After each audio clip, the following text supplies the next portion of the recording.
गोहगाव येथील जाधव मळ्यात बिबट्याचा धुमाकूळ, मेंढपाळांच्या 1.5 ते 2 महिन्यांच्या तब्बल 13 कोकरांचा बिबट्याने पाडला फडशा. मेंढपाळांचे मोठे नुकसान.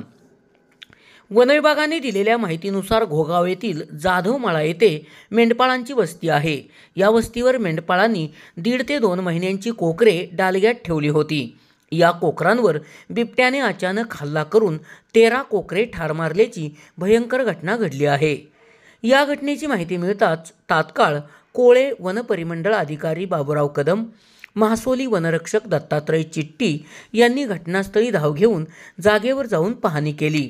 तसेच सर्व ठार झालेल्या कोकरांचा पंचनामा करून याबाबतची कागदपत्रे तयार केली.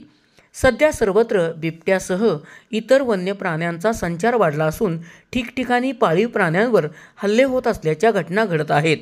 याबाबत शेतकऱ्यांनी सतर्क राहावे असे आवाहन वनविभागाच्या वतीने करण्यात आले आहे.